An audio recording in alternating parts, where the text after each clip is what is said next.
Hello everyone, myself Simathura from Khatri Vidyalaya, Kodeli. Today my topic is how to pass easily in English subject in SSC examination. Today my topic is કે ધોરણ 10 માં ઇંગ્લિશના સબ્જેક્ટમાં વિદ્યાર્થીઓ સરળતાથી કઈ રીતે pass થઈ શકે.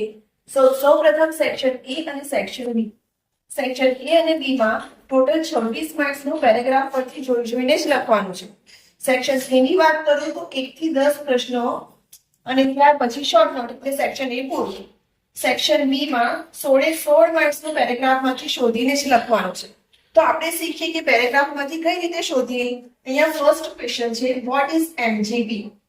પહેલા તો પ્રશ્નમાંના સરખા શબ્દો પેરેગ્રાફમાં શોધીએ. ત્યાં MGP છે એ પેરેગ્રાફમાં કેમ આપેલું છે આ રહ્યું MGP. એટલે આ ફર્સ્ટ સ્ટેટમેન્ટ છે એ થઈ ગયો વોટ ઇઝ MGP નો answer. Secondly how many customers have been benefited by MGP. હવે જ્યારે how many થી પ્રશ્ન પૂછાય એટલે આન્સર્સમાં નંબર્સ જ આવવા જોઈએ. તો આપણે પેરેગ્રાફમાં જોઈએ કે નંબર્સ ક્યાં આપેલા છે તો આ રહ્યા નંબર્સ 3500. આન્સર કઈ રીતે લખીશું how many શબ્દ કટ કરીને એના બદલે લખી દઈશું 3500.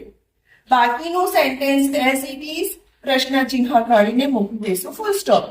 કે બાકીનું જે સેન્ટેન્સ આપ્યું છે એમનું એમ જ લખવાનું, વાક્યના અંતે પ્રશ્ન ચિહ્ન કાઢી નાખવાનું અને મૂકી દેવાનું ફૂલ સ્ટોપ પૂર્ણ વિરામ. હવે next question where is the Palakkad district library situated.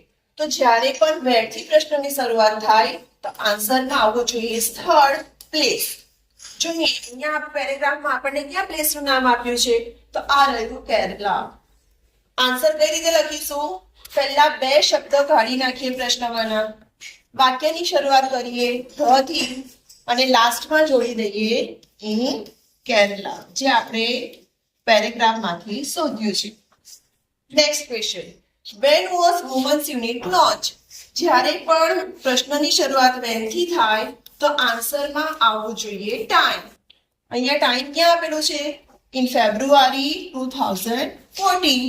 તો આ આન્સર થઈ ગયો આપણો when થી પ્રશ્નની શરૂઆત. who came to the Lord.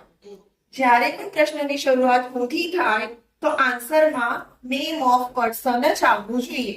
અહીંયા નેમ ઓફ પર્સન આપણા પેરેગ્રાફમાં કોણ છે ધ એન્જલ. આન્સર કઈ રીતે લખીશું હું કાઢીને ખાલી અહીંયા લખી દઈશું ધ એન્જલ. એટલે આ થઈ ગયો who થી વાક્ય રચના વાળો પ્રશ્ન. સેમ આ જ વસ્તુ ઓકે. તો આ રીતે જ્યારે પણ પ્રશ્નની શરૂઆત વેર થી થાય તો સ્થળનું નામ, વેન થી થાય તો સમય, સમયમાં શું વસ્તુ આવી શકે તો મહિનો, વાર, વર્ષ કે પછી ચોક્કસ સમય. For example 7:30 AM, 8 PM et cetera. ત્યાર પછી જ્યારે પ્રશ્નની શરૂઆત who થી થાય તો વ્યક્તિનું નામ, હાઉ મેની થી થાય તો સંખ્યા, વોટ થી થાય તો માહિતી અને વાય થી થાય તો કારણ.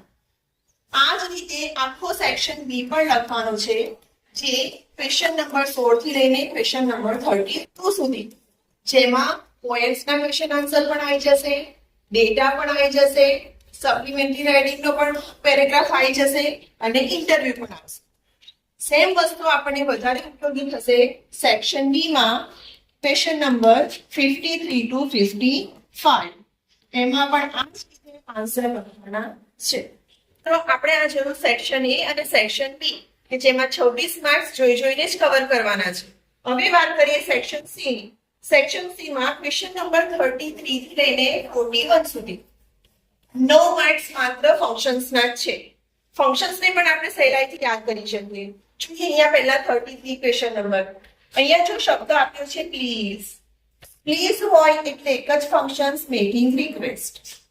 અહીંયા શબ્દ આપેલો છે ધ મેન. ધ મેન એટલે વ્યક્તિનું વર્ણન એટલે આન્સર આવશે ડિસ્ક્રાઇબિંગ પર્સન. અહીંયા જો વાક્યમાં આપેલું છે હાય. હાય હોય એટલે એક્સચેન્જિંગ નાઇસિટીઝ. તો આવા કીવર્ડ્સ જોઈએ. મેકિંગ રિક્વેસ્ટના કીવર્ડ છે પ્લીઝ, કાઇન્ડલી અને વુડ. જ્યારે પણ વાક્યમાં આ ત્રણ શબ્દમાંથી એક શબ્દ હોય એટલે ફંક્શન થઈ ગયો મેકિંગ રિક્વેસ્ટ. ડિસ્ક્રાઇબિંગ પર્સનની વાત કરું તો વ્યક્તિનું વર્ણન હોય કે વ્યક્તિનું નામ આપેલું હોય એટલે થઈ ગયું ડિસ્ક્રાઇબિંગ પર્સન. એક્સચેન્જિંગ નાઇસિટીઝ એટલે શુભેચ્છા દર્શાવતા શબ્દો.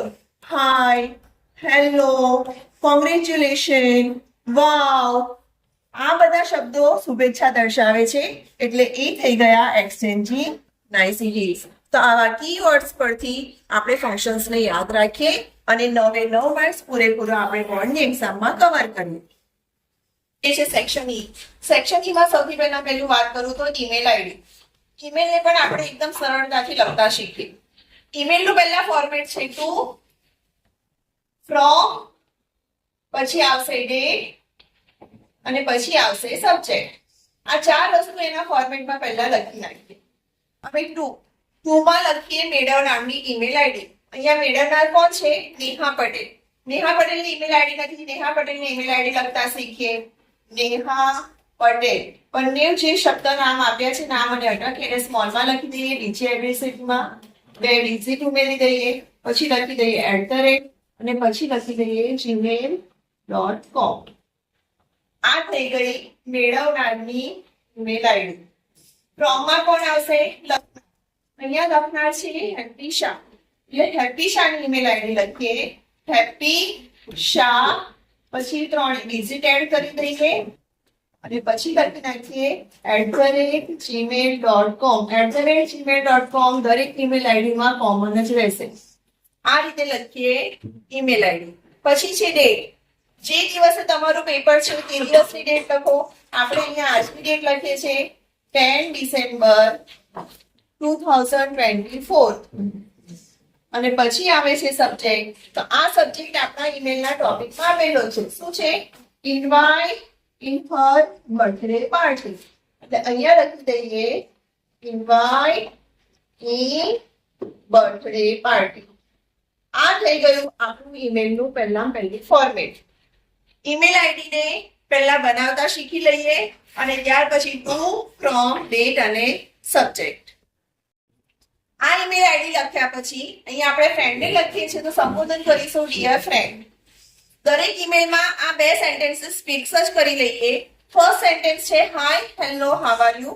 આઈ am fine here. I hope you may fine there. આ થઈ ગયું ફર્સ્ટ સેન્ટેન્સ. આ સેન્ટેન્સ લખ્યા પછી આપણા ઈમેલના જે ટોપિક આપ્યો છે, જે સબ્જેક્ટ છે એને રિલેટેડ એક બે સેન્ટેન્સ લખીએ. ફોર એક્ઝામ્પલ અહીંયા બર્થડે ઇન્વિટેશન છે તો બર્થડે ક્યારે છે, એની પાર્ટી ક્યાં રાખી છે, કયો સમય છે, તેને લગતા 2 સેન્ટેન્સ લખીએ. અને લાસ્ટ સેન્ટેન્સ જે પણ દરેક ઈમેલમાં ફિક્સ રહેશે એ છે regards to your mom dead. આ થઈ ગયું આપણું ઈમેલ. જો આ રીતે આપણે સહેલાઈથી ઈમેલ તૈયાર કરીશું તો સારામાં સારા માર્ક્સ ઈમેલમાં આપણે લઈ શકીશું.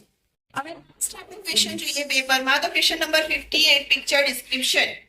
જે રીતે આપણે ઈમેલ સહેલાઈથી લખતા શીખ્યા એ રીતે પિક્ચર ડિસ્ક્રિપ્શન પણ સહેલાઈથી લખતા શીખીએ. સૌથી પહેલું તો પિક્ચરમાં આપણને કઈ કઈ વસ્તુ દેખાય છે તેના નામ લખીએ. જેમ કે આ છે ટ્રી, આ છે બોલ, બોય, બેન્ચ, ગ્રેન્ડપા. આ બધી જ વસ્તુઓ છે. એ બધી વસ્તુઓને આપણે અંદર નામ લખી દઈએ. સૌથી પહેલું પિક્ચરનું first sentence that is fix. This is a picture of garden. ગાર્ડનનું ચિત્ર છે એટલે આપણે લખી લઈએ this is a picture of garden. ત્યાર પછીના જેટલા પણ સેન્ટેન્સ છે એની શરૂઆત કરીએ there is થી અને ત્યાર પછી છે there are થી. જો વસ્તુ એકવચનમાં છે તો લખીશું there is થી, બહુવચનમાં છે તો there are થી. ત્યાર પછી વાક્યમાં જો વ્યક્તિ છે જેમ કે અહીંયા બોયઝ છે તો બોયઝ શું કરી રહ્યા છે એ ક્રિયા અહીંયા આપણે દર્શાવીએ. જેમ કે boys are. The last sentence, this is a very beautiful picture. આ થઈ ગયું આપણું લાસ્ટ સેન્ટેન્સ. તો આ પિક્ચર જે કંઈ પણ વસ્તુ દેખાય છે તેના એક સેન્ટેન્સ there is થી there are થી બનાવે એટલે એટલીસ્ટ 7 થી 8 સેન્ટેન્સ આપણે આરામથી લખી શકીએ. એટલે પિક્ચર ડિસ્ક્રિપ્શનમાં પણ આપણે ઇઝીલી મેક્સિમમ માર્ક્સ કવર કરી શકીએ. હેલો એવરીવન, અગાઉના વિડીયોમાં આપણે ડિસ્કશન કર્યું હતું સેક્શન A, B, C અને સેક્શન E. આજનો ટોપિક છે section A, question number 11. Write short note using the given questions or points. Short note is not a topic of cramming. કે short not જે છે એ ગોખણપટ્ટીનો વિષય બિલકુલ પણ નથી. શોર્ટનોટ ને એકદમ ઇઝીલી લખતા શીખીએ. આપણને શોર્ટનોટના ઓલરેડી પોઈન્ટ્સ ઓર ક્વેશ્ચન્સ આપેલા છે. each points અને questions નો ઉપયોગ કરીને શોર્ટનોટ ને બનાવતા શીખીએ. I have a short note. Ramsing 070 the human robot. પહેલા what was the color of the robot? તો અહીંયા આન્સર આવી ગયો blue. Next question is what could he do? So he is able to do cleaning, arranging clothes, collecting the groceries, buying fruits and vegetables. આ બે ટોપિકના વચ્ચે એક extra sentence લખેલું છે. ત્યાર પછી છે which were three principles that were in his system. રામસીના જે ત્રણ પ્રિન્સિપલ્સ છે એ ત્રણ પ્રિન્સિપલ્સ અહીંયા અંડરલાઈન કરીને બતાવેલા છે. પણ સેકન્ડ ટોપિક અને થર્ડ ટોપિકની વચ્ચે બીજું એક એક્સ્ટ્રા સેન્ટેન્સ લખેલું છે. તો આ રીતે આપણને જે અંદર પોઈન્ટ આપ્યા છે એ પોઈન્ટની સાથે સાથે બીજા એક પોઈન્ટને રિલેટેડ એક સેન્ટેન્સ આગળ અને એક સેન્ટેન્સ પાછળ એડ કરીએ અને શોર્ટ નોટને લખીએ, જેનાથી આપણે પૂરેપૂરા શોર્ટ નોટના 3 માર્ક્સ કવર કરી શકીએ. અને મેક શ્યોર કે એક પણ સ્પેલિંગ મિસ્ટેક થવી ન જોઈએ. વિધાઉટ સ્પેલિંગ મિસ્ટેક શોર્ટ નોટને પોઈન્ટ્સ ઓર ક્વેશ્ચન્સનો ઉપયોગ કરીને ઇઝીલી લખીએ અને પૂરેપૂરા માર્ક્સ કવર કરીએ. Now next topic is section E, question number 56. Write a paragraph in 125 words. That means essay writing. આમ જોવા જઈએ તો એસે લખવું પણ ખૂબ જ ઇઝી છે, કેમ કે એસેમાં પણ આપણને ઓલરેડી પોઈન્ટ્સ આપેલા જ હોય છે. એ જ પોઈન્ટ્સનો ઉપયોગ કરીને 125 શબ્દોમાં એસે લખવાનો છે. પણ એસેને વધારે એટ્રેક્ટિવ કઈ રીતે કરી શકીએ? એસેમાં કેટલાક કોટ્સ, પ્રોવર્બ, સ્ટેટમેન્ટ, સ્ટેન્જા અને કહેવતોને ઉપયોગ કરીને એસેને વધારે એટ્રેક્ટિવ બનાવવું. સૌથી ઇમ્પોર્ટન્ટ વસ્તુ કે એસેની શરૂઆત અને એસેનો એન્ડિંગ એકદમ જોરદાર હોવો જોઈએ. એના માટેના કેટલાક અહીંયા સેન્ટેન્સીસ છે, જેમ કે can you imagine body without soul, can you imagine rivers without water, can you imagine bird without wings. For example my favourite ટીચરના એસે પૂછ્યો હોય તો can you imagine school without teacher, can you imagine life without mother. તો આ રીતે શરૂઆત કરીએ. ત્યાર પછી no it is impossible to have a school without teacher. For example મધરનો એસે હોય તો it is impossible to have a family without mother. It is like a vehicle without steering. અહીંયા જે ટોપિક આપ્યું છે એ ટોપિક એટલે for example આપણે mother છે તો mother is the most important person in our life. Teacher is the most important person in our life. આ રીતે એસેની શરૂઆત કરીએ. ત્યાર પછી કેટલાક સ્ટેટમેન્ટ્સ છે અહીંયા. ફોર એક્ઝામ્પલ ટ્રીનો એસે છે તો trees are our neighbour friendly friends. If you save trees it will save you. Each one, tree one. Trees are like soldiers. They protect the environment. For example, bookની એસે પૂછ્યો છે તો books are our neighbor friendly friends. Books enrich our mind. ત્યાર પછી for example, teacher method છે. Teacher is the noblest creation of God. Dr. APJ Kalam. Mother is the noblest creation of God. Dr. APJ Kalam. And last માં આ રીતના કોટ્સનો use કરીએ. Mother is like a candle who burns itself and give lights to others. Teacher છે તો teacher is like a candle who burns itself and give lights to others. Friend ના વિશે છે તો friend is like a candle who burns itself and give lights to others. And last, is always my teacher is the best. Friend છે તો is always my friend is the best. આ રીતે પર્સનને related એસેને લખી શકાય. Next is visit essay. Visit essay means કે તમે જગ્યા પર વિઝિટ કરી છે એના વિશે એસે લખવાનો છે. પહેલી તો ફર્સ્ટ થિંગ કે વિઝિટનો જે એસે છે તે હંમેશા પાસ્ટ ટેન્સમાં જ લખાય. જેમ કે તમે કોઈક જગ્યાએ પિકનિક પર ગયા છો, કોઈક વિઝિટ પર ગયા છો, કોઈક ટૂર પર ગયા છો, ત્યાર પછી તમે એસે લખો છો એટલે વિઝિટનો જે એસે છે હંમેશા પાસ્ટ ટેન્સમાં જ લખવાનું. નેક્સ્ટ ટોપિક, ક્યારે ગયા? For example last Sunday, last summer vacation, last Diwali vacation et cetera. ક્યાં ગયા? તો તમે જે સ્થળ પર ગયા છો તેનું નામ. કોની સાથે ગયા? For example with family, with friends. કેવી રીતે ગયા? By car, by train, by bus. અને ક્યારે પહોંચ્યા? ત્યાંનું એટમોસ્ફિયર કેવું હતું, પ્લેસ કેવું હતું, સ્થળ કેવું હતું, એના રિલેટેડ 2-3 સેન્ટેન્સીસ લખીએ. What have you seen there? What did you do there? તમે ત્યાં શું જોયું? તમને શું સારું લાગ્યું? કઈ વસ્તુ તમને નવી લાગી? એને રિલેટેડ 2-3 સેન્ટેન્સીસ લખીએ. And have you enjoyed? તમે એન્જોય કર્યું? તો આ રીતે આપણને જે પોઈન્ટ્સ આપેલા છે એસેમાં, એ એસેના પોઈન્ટ્સની સાથે સાથે બીજા 1-2 પોઈન્ટ્સ આગળ પાછળ એડ કરીએ. બને એટલી કહેવતો, પ્રોવર્બ્સ, સ્ટેન્જાનો યુઝ કરીએ અને એસેને વધારેમાં વધારે એટ્રેક્ટિવ બનાવીને 6 માંથી 6 વર્ડ્સ પૂરેપૂરા કવર કરીએ. Okay, now my topic is section D, question number 51 and 52, that is do as directed, જેને આપણે change the text પણ કહીએ છીએ. Change the text 4 રીતે પૂછાય. ફર્સ્ટ વન ઇઝ નંબર્સમાં ચેન્જ. જો સિંગ્યુલર હોય તો પ્લુરલ, પ્લુરલ હોય તો સિંગ્યુલર. ધેન ટેન્સમાં change. Then gender change.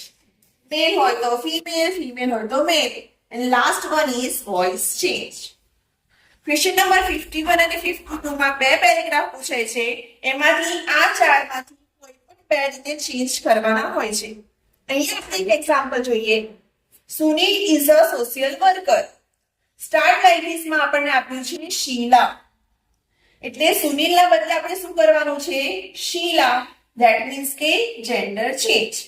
Gender change કરીએ તો એને રિલેટેડ જે પ્રોનાઉન છે એ પ્રોનાઉનને ચેન્જ કરીએ. અહીંયા ફર્સ્ટ સેન્ટેન્સ થઈ ગયું. સેકન્ડ સેન્ટેન્સમાં આપણને સુનિલ માટે હી આપ્યું છે તો શીલા માટે થઈ જશે શી. She is the founder of the one NGO. Now next sentence. ફરી અહીંયા આપણને સુનિલ માટે હી આપ્યું છે તો શીલા માટે આપણે કરી દઈશું she. અહીંયા આપણને his આપ્યું છે તો his નું થઈ જશે her. નેક્સ્ટ ફરી અહીંયા he છે સુનિલ માટે તો he નું થઈ જશે she અને અહીંયા છે his તો his નું થઈ જશે her. himself છે કાઢીને લખાવી નાખીએ herself. આટલા ચેન્જીસ કરવાના છે. બાકીના જે સેન્ટેન્સીસ આપ્યા છે સેમ એવું ને એવું જ લખવાનું છે. માત્ર આટલા ચેન્જીસ કરવાથી આપણને એક પેરેગ્રાફમાં 2 માર્ક્સ કવર કરી શકીએ. Now next paragraph. The teacher taught a lesson. Okay, આ પેરેગ્રાફના સ્ટાર્ટ લાઈક ધીસ માં જુઓ. અહીંયા જે લાસ્ટ વર્ડ આપ્યા છે a lesson, એ વર્ડ્સ અહીંયા આપ્યા છે શરૂઆતમાં. ધેટ મીન્સ કે આ કરવાનું છે voice change. Okay, voice change કરવા માટે સૌથી પહેલા ક્રિયાપદ પર આંગળી મૂકવાની. ક્રિયાપદ પછી તૈયારીમાં જે ઓબ્જેક્ટ છે, કર્મ છે, એ કર્મને લખી વાક્યની શરૂઆત. નંબર 2, વાક્યનો કાળ નક્કી કરીએ. ભૂતકાળ હોય એટલે વોઝ અથવા તો વેર, બેમાંથી એક જ આવે. લેસન એક વચન છે એટલે લેસન સાથે આપણે લખીશું વોઝ. ત્યાર પછી જે ક્રિયાપદ છે એ ક્રિયાપદનું કરીએ V3. અહીંયા ટોટ નું V3 પણ ટોટ જ રહેશે. પછી લખવાનું બાય અને ત્યાર પછી આપણો જે કર્તા છે ધ ટીચર એ લખી દઈએ લાસ્ટમાં. Second sentence. The student ask some question. સૌથી પહેલા ક્રિયાપદ પર આંગળી મૂકીએ. ક્રિયાપદ પછી તૈયારીમાં હોય કર્મ, એ કર્મને લખીએ વાક્યની શરૂઆતમાં. વાક્યનો કાળ નક્કી કરીએ. અહીંયા પણ વાક્યનો કાળ કયો છે? ભૂતકાળ. ભૂતકાળ માટે વોઝ અથવા તો વેર. ક્વેશ્ચન્સ બહુવચન છે એટલે અહીંયા આવશે વેર. આસ્ક છે તો આસ્કમાં પણ આસ્ક નું V3 આનું આ જ રહેશે. પછી લખવાનું છે આપણે બાય અને પછી લખવાનું છે the students. Next sentence. The teacher answer the question. Again same method. સૌથી પહેલા ક્રિયાપદ બનાવની મૂકીએ. ક્રિયાપદ છે આન્સર. ક્રિયાપદ પછી છે object the questions. The questions ને લખીએ વાક્યની શરૂઆતમાં. વાક્યનો કાળ નક્કી કરીએ. ભૂતકાળ છે, ક્વેશ્ચન્સ ફરી બહુવચન છે એટલે અહીંયા આવશે વેર. આન્સર નું V3 આન્સર્ડ અને પછી લખવાનું બાય અને પછી આવી જશે ધ ટીચર. તો આ જે મેથડ છે કે આપણને આપેલા સેન્ટેન્સના last word start like this માં જ્યારે પહેલા હોય એટલે એ પેરેગ્રાફને ચેન્જ કરવાનો છે વોઇસ થી. તો આવા ચેન્જીસ કરીને આપણે વોઇસના પેરેગ્રાફમાં પણ 2 out of 2 માર્ક્સ કવર કરીશું.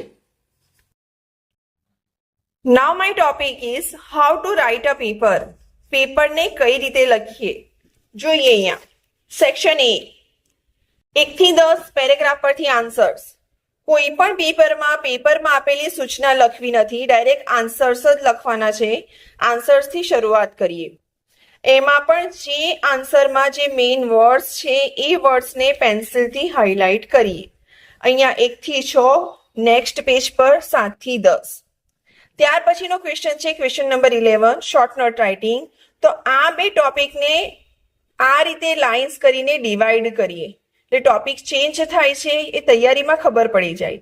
શોર્ટ નોટમાં પણ જે ટોપિકને રિલેટેડ મેન આન્સર્સ છે એને પેન્સિલથી હાઇલાઇટ કરીએ. ત્યાર પછી આપણો ટોપિક ચેન્જ થાય છે question number 12 to 15 true false. True ફોલ્સમાં પણ આ રીતે સેન્ટેન્સ લખીએ. ન હોય તો એકલા આન્સર્સ પણ લખીએ અને આન્સર્સને પેન્સિલથી હાઇલાઇટ કરીએ. પણ બે ટોપિકની વચ્ચે આ રીતે લાઇન્સ ડ્રો કરીએ અથવા તો 2 થી 3 લાઇનને સ્કીપ કરી દઈએ, છોડી દઈએ, જેનાથી ટોપિક ચેન્જ થાય છે તે આપણે ક્લિયરલી જોઈ શકીએ. Now new section on new page. નવો સેક્શન નવા પેજથી. સેક્શન બી માં આપણને ટોટલ 4 ટોપિક આપેલા છે. એક પેજ પર 2 ટોપિકને કવર કરીએ અને બંને ટોપિકની વચ્ચે 2 થી 3 લાઈન છોડી દઈએ અથવા તો આ રીતે પેન્સિલથી ડ્રો કરીએ, જેનાથી ટોપિક ડિવાઈડ થાય છે આપણે ક્લિયરલી જોઈ શકીએ. સેક્શન બી માં પણ આપણને પેરેગ્રાફ પરથી જ આન્સર્સ લખવાના છે. તો જે આન્સર લખીએ છે એ મેઇન આન્સરને પેન્સિલથી હાઇલાઇટ કરીએ. ઇન બિટવીન જો કોઈક મિસ્ટેક થાય છે તો મિસ્ટેકને સિમ્પલી લાઇન કરીને કરીએ, વધારે પડતું ચેકચાક કરીને પેપરને ગંદુ ન કરીએ. નાઉ સેક્શન સી, નવો સેક્શન નવા પેજ પર. સેક્શન સી માં પણ ઘણા બધા ટોપિક્સ છે. દરેક ટોપિક્સને આ રીતે લાઇનથી કવર કરીએ અને ટોપિકને આપણે ડિવાઈડ કરીએ. For example question number 33 to 35. અહીંયા આપણને છે મેચ ધ ફંક્શન્સ. આપણે સામસામે મેચ ન કરીએ પણ આ રીતે સેન્ટેન્સ લખીએ, એની સામે સાચો આન્સર લખીએ અથવા તો ન્યૂ લાઇનમાં આન્સર લખીએ. આન્સર બી, સી કે ડી છે એ પણ સાથે ઇન્ડિકેટ કરીએ અને આન્સરને પેન્સિલથી હાઇલાઇટ કરીએ. ત્યાર પછી છે 36 થી 38 સુધી.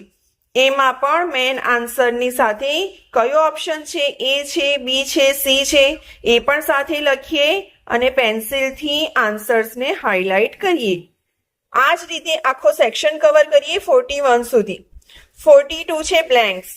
બ્લેન્ક્સમાં આપણને જે સેન્ટેન્સ આપ્યા છે એ સેન્ટેન્સ લખીએ અને મેન આન્સરને આ જે પેન્સિલથી બોક્સ કરીએ અથવા તો પેન્સિલથી હાઇલાઇટ કરીએ. તો આ રીતે મેન આન્સર પર જ પેપર ચેકરનું ધ્યાન જશે. એ જ રીતે સેક્શન ડીમાં fill in the blanks based on reported speech. એમાં પણ બ્લેન્ક્સને આ રીતે પેન્સિલથી કવર કરીએ. 47 to 49 માં જોઈન ધ સેન્ટેન્સીસ. કયા કન્જક્શનનો તમે ઉપયોગ કરો છો એ કન્જક્શનને યુઝ કરીને સેન્ટેન્સને ફરીથી લખવાનું છે. માત્ર એન્ડ, ધો, ઓર એલ્સ નથી લખવાનું, પણ કન્જક્શન સાથે આખો સેન્ટેન્સ ફરીથી ફ્રેમિંગ કરીને લખવાનો છે. કયા કન્જક્શનનો ઉપયોગ કર્યો છે એ કન્જક્શનની નીચે પણ આપણે પેન્સિલથી હાઇલાઇટ કરીએ. And last one is section E, essay writing. હમણાં આપણે જોયું એ પ્રમાણે એસેના વિવિધ સ્ટેટમેન્ટ છે, કોડ્સ છે, એનો ઉપયોગ કરીને એસેને એટ્રેક્ટિવ બનાવીએ. એન્ડ એસેમાં કેટલીક પ્રોવર્બ છે એ પ્રોવર્બનો પણ ઉપયોગ કરીએ. And last topic is section email writing. Email રાઇટિંગમાં પણ આ રીતે બોક્સ કમ્પલસરી કરીએ અને ઈમેલને સારા અક્ષરે લખીએ.